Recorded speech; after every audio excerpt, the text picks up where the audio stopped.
দেখুন বন্ধুরা, আজকে আমরা লাউয়ের শাক তুলতে আসছি। প্রথমে বলবো শাকগুলো দেখে আপনাদের কাছে কেমন লাগতেছে। আমার কাছে কিন্তু খুব ভালো লাগতেছে। কি সুন্দর তরতাজা লাউয়ের শাক।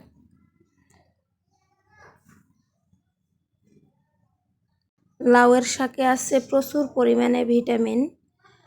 আর লাউয়ের শাকটা তরতাজা, শুধু লাউয়ের শাক নয়, সব ধরনের শাকই তরতাজা খাওয়া শরীরের জন্য উপযোগী।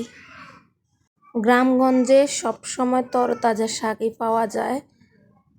তুলতে আমার কাছে এতটা ভালো লাগতেছে যেন খেতে কতটা ভালো লাগবে। তবে লাউয়ের শাক আমার অনেক পছন্দ। লাউর পাতা দিয়ে শাক রান্না করা যায়, আবার মাছ দিয়ে রান্না করা যায়।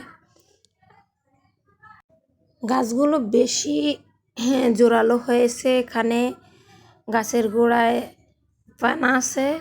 পানার মধ্যে গাছ রইলে এমনিতেই গাছগুলো বেশি তরতাজা হয়। পানাটা এক ধরনের জৈব সার। বিশেষ করে রোদের মধ্যে গাছ লাগাইলে গাছগুলো বেশি তরতাজা হয়, কারণ রোদে আছে ভিটামিন ডি। আর বিশেষ করে গাছের